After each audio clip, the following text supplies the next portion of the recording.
It's the Pastor Lord Morning Show. We are all the way up. We all the way ready. I want y'all to come on in. We're going to start off with a little clip from Dr. Martin Luther King Jr. To get us started off. But first, we want to go through our intro. I hope that you all are ready. I hope that you all are ready to fight today. I hope you all are ready to make sure that we got our minds right. We got our spirits right, so that we can be able to make it through today with a positive attitude, knowing that God's got our back. All right, so today we up. Pastor Lord Morning Show. Let's go.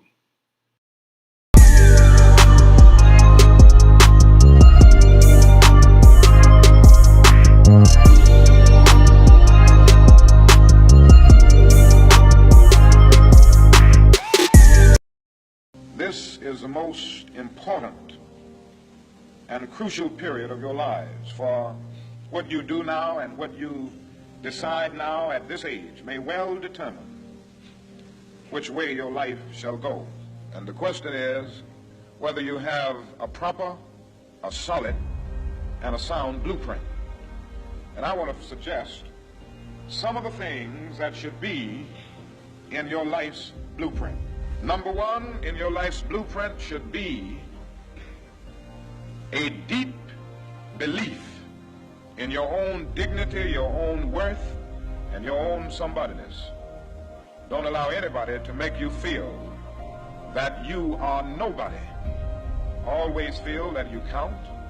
Always feel that you have worth. And always feel that your life has ultimate significance. Secondly, in your life's blueprint, you must have as a basic principle the determination to achieve excellence in your various fields of endeavor.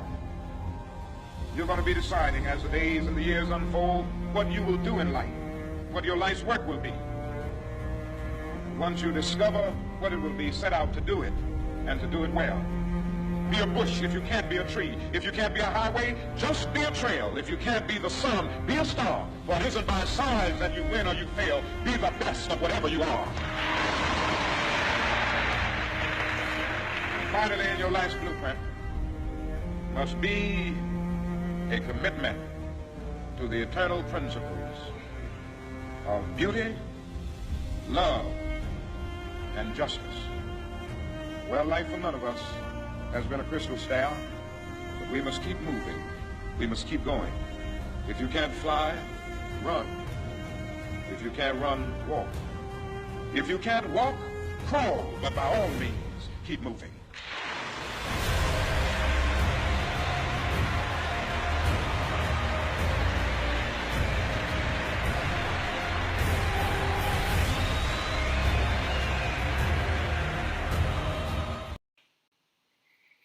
That's what's up. So I want to just show that inspiration with you this morning, and I pray that all are doing well today. We're talking about the fact that we have to keep moving, right?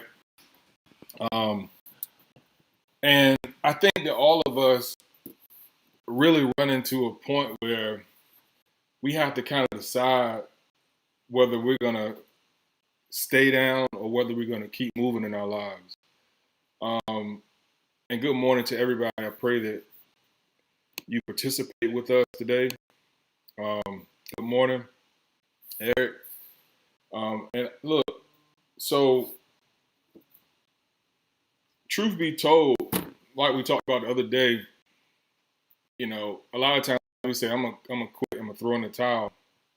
But where is the place where you really quit? You know, I haven't found it. And so it's our responsibility to keep moving. And one of the worst things you can do whenever you get depressed or whenever you feel like things are not going your way is to give up and to quit. Even if it comes down to the point of you having to decide whether you're going to get up and go out, right? Whether you're going to be depressed and stay in your pajamas all day. Those decisions to get up and get moving are very, very important. They're very important. If I could just keep moving, if I could just keep pressing, if I could just keep going, if I don't quit, then I know that things are going to work out, right? And I think that's what Dr. Martin Luther King Jr. was talking about there, that you got to be able to keep moving, keep working, keep going. His children, they asked him, what his father was like. And his children said to the reporter, we didn't know him, because he was so dedicated and so maniacal when it came to his work that he wasn't even able to, be there the way he wanted to. His life's work was the biggest thing. I'm sure that he loved his children, loved his family, but the demand for his gift, for his leadership, caused him to be away. And imagine if, he quit.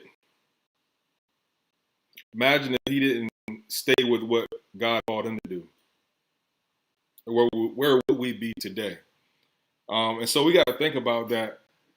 And I don't think it's any accident that we get these particular ruts in our lives. That we get in these particular times where it feel like we want to quit. We feel like we want to stop moving. But let me just share something with you, right? So from a physiological standpoint, meaning how your body and the things that you do with your body, how they affect your overall well-being. From a physiological standpoint, your posture helps to determine your mood. What do you mean by that? If you walk around with your head down, if you walk around with your shoulders slumped, scientists have discovered that it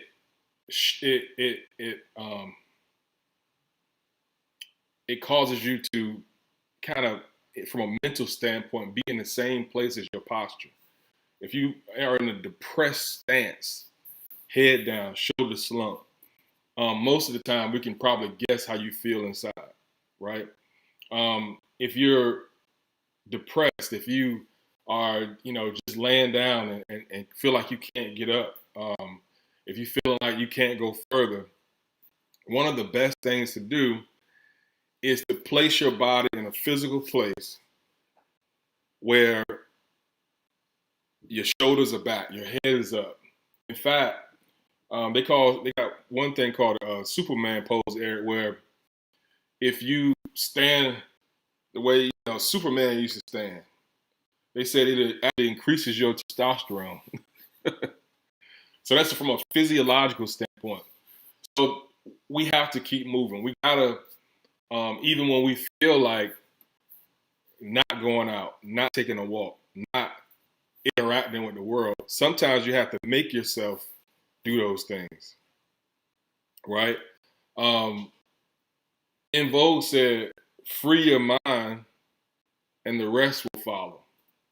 Well, from a physiological standpoint, when you position your body, because sometimes it's hard to get your mind free if you have not done anything with your body.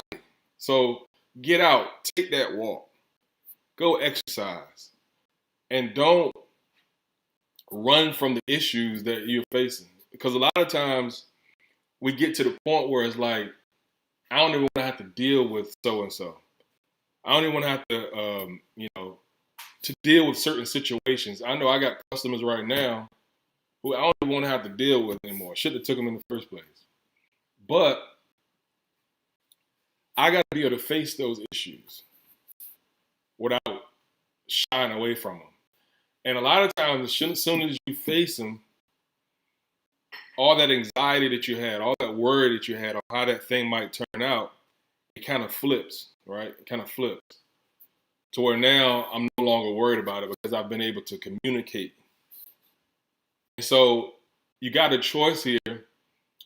Either you're going to stop moving and you're going to be depressed and you're going to go into this hole Or you can decide you're going to get up, shake yourself, right? And move and cause your mind to be able to follow where your body is taking it. If it's just going out grocery shopping, don't let your depression stop you. Pick yourself up, move forward. And I think that all of us have been there, right? All of us have been to that point where it felt like you didn't want to go nowhere, you didn't want to do anything. And some of us may have afflictions in our body. Some of us may be sick. Some of us may have loved ones that are sick. But we got to find out, are we willing to push through this? Are we willing to push through this? And I wanted to put these notes on the screen. So one of the worst things you can do when you're in a dark place is to stop moving. They say sleep is the cousin of what? Death. And you getting more sleep is not necessarily going to solve your problems. You getting more rest is not necessarily going to solve your problems. But sometimes, and I know for a fact for people who work out and run and do all these kind of things, sometimes your body gives you more energy once you start moving. When it gets used to you forcing yourself, 5 o'clock, 6 o'clock to get moving, to get up and pray, to get up and start getting things done. When you start making your body, eventually your body will respond and say, okay, let me produce more energy so that I can face the day. People wonder how in the world you get up at 4:50 and go work out. But by the time I force myself so much that by the time 4:50 hit, even if I'm not planning to work out during that day, I'm up and I got energy. Why? Because that time my body's already set to say it's time to move. You keep talking about you tired. You're not tired. Actually, it's the opposite. You've trained yourself that you're tired.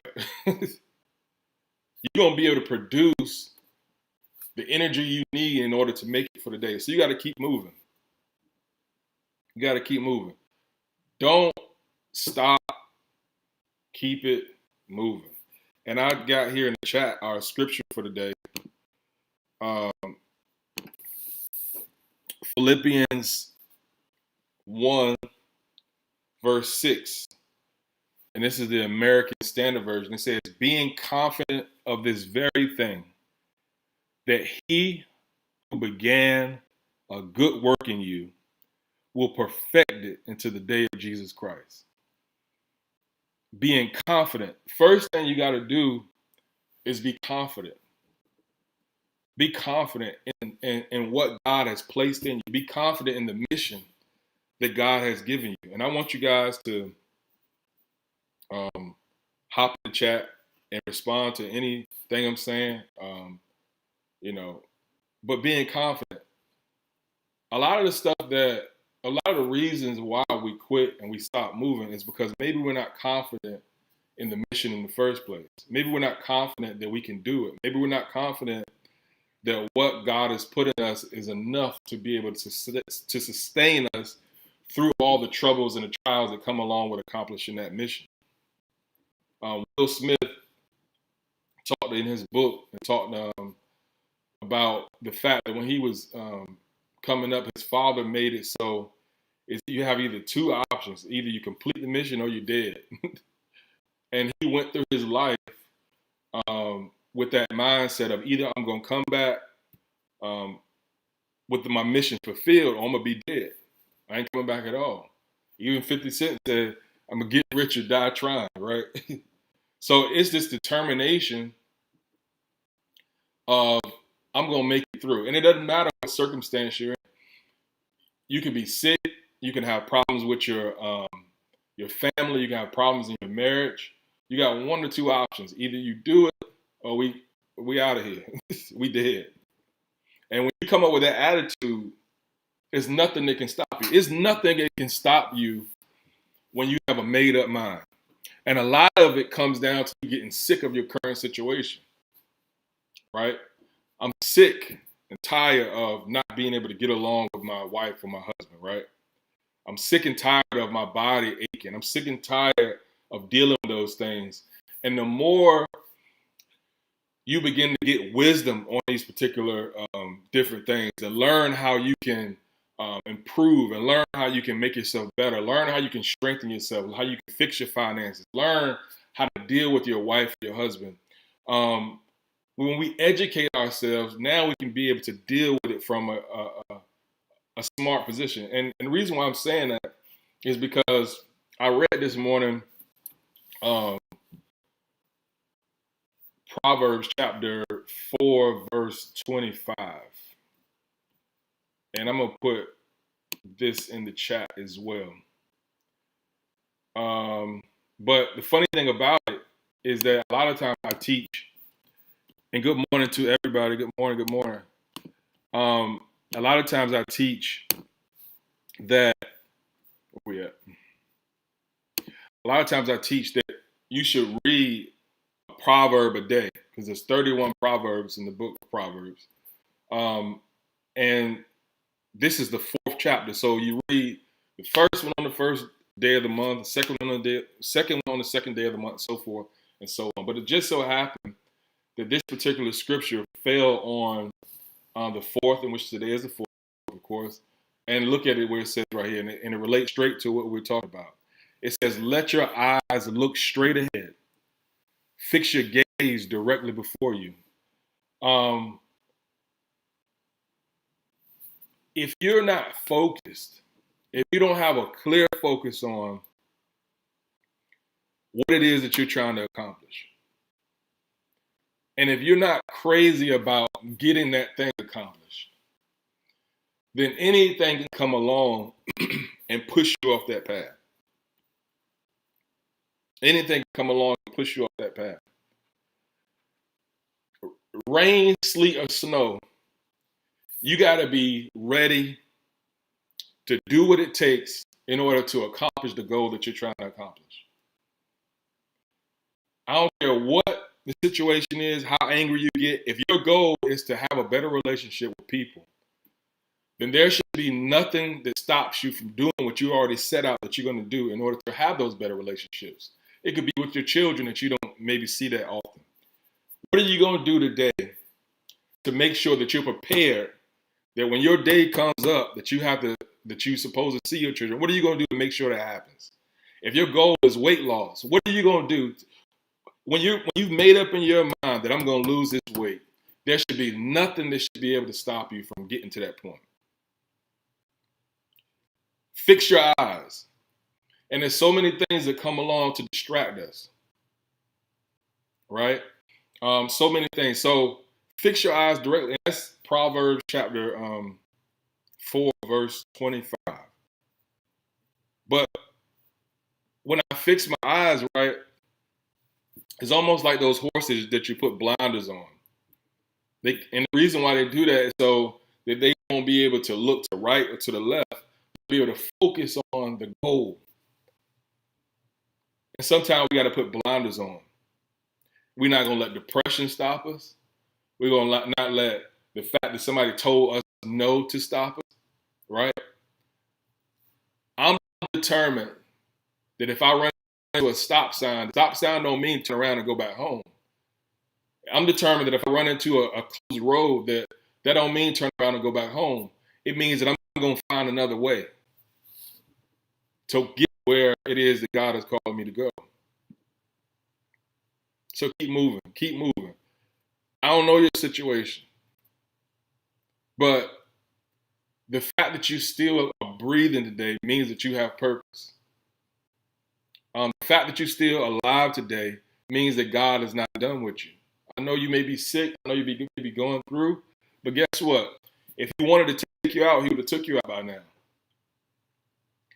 But each one of us got to make up in our mind, I will not be defeated. Right? Good morning, Reverend Tyson says, there should be a plan in place. The most important part is to always seek counsel with God. Always stay focused. Absolutely. And seeking counsel with God is very, very important because our scripture, and let me go back to the one we talked about in Philippians, our scripture says that being confident in this very thing, what very thing? That he who began, he started it, you didn't. So if God started it, then that means he's going to be responsible for making sure that it's completed. So why not seek counsel from the one who set you out to do it in the first place? If I'm having a problem with my TV, and it's a Samsung TV, I'm not going to go to LG to find out answers, right? I'm going to go back to the ones who created it. And so a lot of us are looking for answers in our lives, but we don't want to go back to the creator. Being confident in this very thing, that he who began the work. If Samsung began the work, why would I go to LG? Because Samsung will know exactly what to do to make sure that that TV is back in operating form. He who began the work in you will perfect it.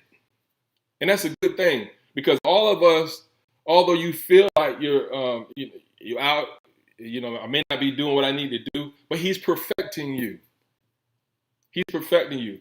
My son last night, he started running from one side of the gym to the other, one side of the gym to the other, one side of the gym to the other, about 3 or 4 times. And I'm saying, man, he's getting tired. And then another kid comes along and says, I'll race you. Now, I want you to catch this. The kid starts to race my son, and I know that the first 2 times, my son was zipping across the gym. But by the 3rd and 4th time, he started to slow down. Now this kid comes and says, I want to race you. Of course, kids, I want to race too. And the kid starts off early. My son can't catch up with him. He, is beating him. Then they come back. My son getting even more tired. He's beating him. Now the other kid's fresh. And my son couldn't figure out why he couldn't beat him. Why?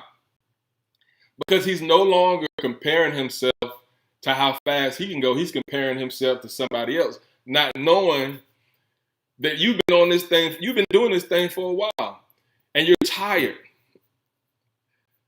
You trying to compare yourself and race people who you're not in the same circumstance. You're not in the same boat with. You got challenges they don't have. You have things that you had to deal with that they didn't have to deal with. And so my son couldn't figure out why this kid is beating him, but maybe you just need to learn how to run your best race. Stop comparing yourself. Maybe you need to learn how to figure out, God, I need that thing that you started in me. I need to have it completed. I need to have it completed. Right? And so there's a couple other things I want to talk about. We don't have much more time, but so we talked about one of the worst things you can do when you're moving, you're in this race, right? And we're all in a race. The worst thing to do is stop moving. If you stop moving, I can guarantee you won't make it to the finish line. I don't know what your finish line is going to be, but I know that if you stop moving now, you won't make it. That's guaranteed, right? That's guaranteed. And another thing, you got to find out your why. A lot of us seem to quit because we forget what our reason why we're doing it in the first place. For me, my career and my wanting to get, money and being able to accomplish things didn't start till I had children. I had because before I wasn't enough reason for me to do it.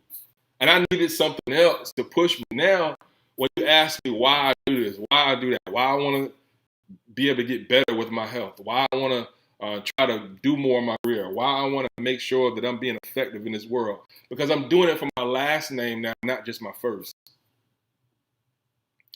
I want to be able to do things that my children can say that they're proud of. I want to be able to have, and I used to, I want my name to be great.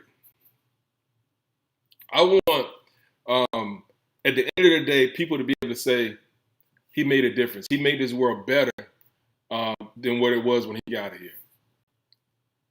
And so I can't do that if I'm not willing to move forward. You can't do that if you're not willing to move forward. And I don't know what your why is. I don't know why you keep going. I don't know why you deal with the pain. I don't know why are you still in that relationship. But there's a reason why. You got to figure that why out and put that in the forefront of your life. A lot of us need to write down our whys. Write down your why. And then when you get ready to quit, I want you to look at your why. Because when you learn that it's not really about me, why I'm doing what I'm doing, there's no way you're quitting. There's no way you're quitting. And studies have shown when you have people with the resolve to stay alive, when you have people with a resolve that are thankful, that are grateful, they want to just be able to keep moving, it's hard to kill those people. Even when you're in a hospital with life-threatening diseases, life-threatening challenges, there's something about that person who has that resolve, that never quit mentality, that allows them to be able to live longer and in a lot of cases recover faster than those who don't. Right? So it's that resolve. You got to find out your why. Now, let me move on a little bit. But last night, I told you we practiced. We got a girls basketball team. But last night, my daughter, we had a defensive assignment that we wanted her to do. And, she did something else. Otherwise, great practice. But it was one thing that I wanted her to do, and she did not do it. So I'm on the sideline. I threw my head on the ground. And I was like, man, I'm going too far. But it was something that gave me peace about what I was doing. Because y'all know my baby girl, that's my baby, right? And I'm never going to do anything that would hurt her, right? But there was something about that moment. And I didn't want to, like I said, I didn't want to be, do anything opposite of her development. But it was something about that moment that she needed. Because my love for her caused me to be demanding. My love for her caused me to be demanding and expect more. And we live in a culture today who we always want to hear good things about what we're doing, and you're doing well and you're doing good. But what about those times when we need to hear you need to do better, that you need to push forward? Because if you always disillusioned with thinking that you're doing the right thing, if nobody will ever tell you that, you need to change this, you need to do that.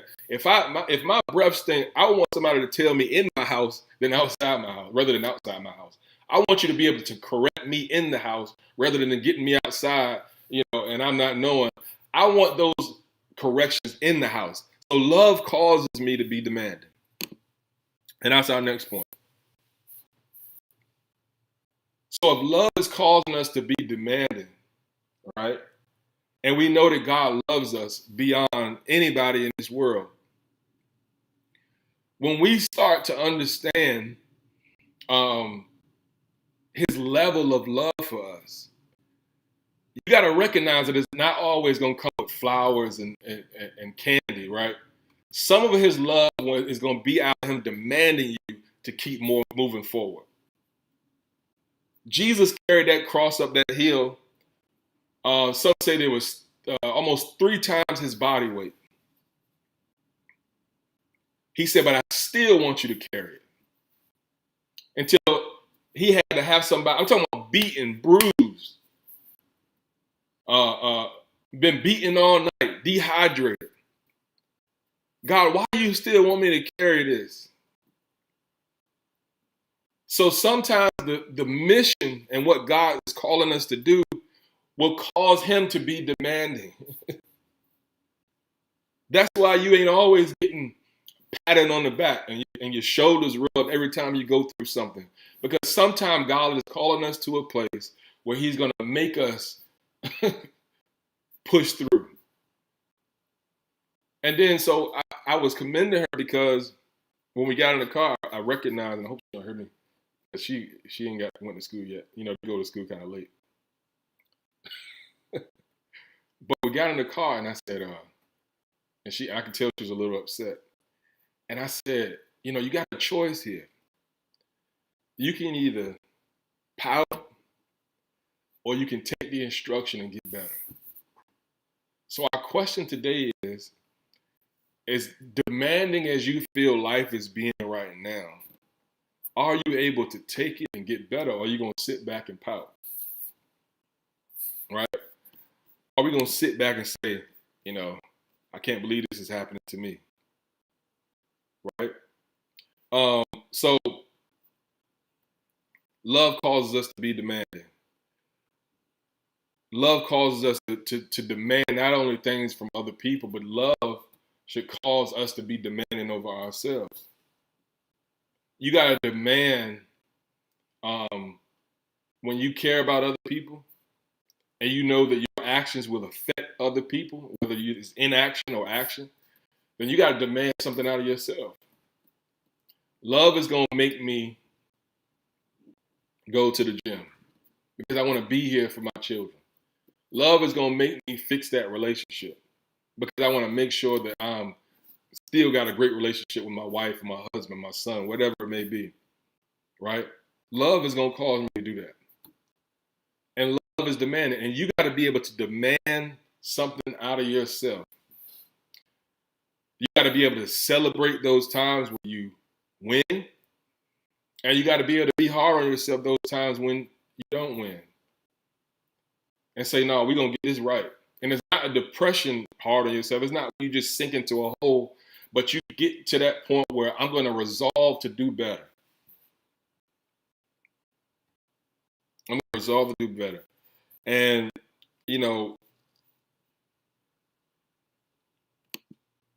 we got to make up in our mind today. We got to make up in our mind.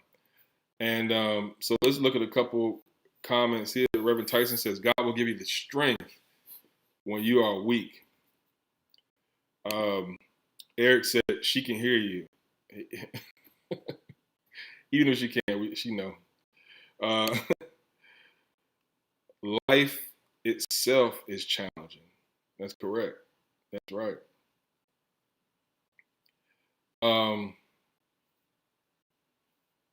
Yeah. So I appreciate y'all this morning. If you have not already, go ahead and subscribe to our YouTube channel. It's the link is in the description there. So I pray that you guys have a great day today. Yeah, I don't got nothing to say. If you need anything, just message me. Give me a shout out. I always respond. Now, when we blow up, I may not be able to respond the same way. But right now, there's only a few of us. So I thank God for being able to just have this little community we have and us being able to be encouraged. And I've been getting so many messages, like just letting me know that people are really getting something from this. And so I thank God for that, because that's my only real goal, is to be able to push us to that next level. Early in the morning, we get ready to go to work, school, whatever we're doing. So it's the Pastor Lloyd Morning Show. We up. I'll see y'all tomorrow. Well, see y'all Monday.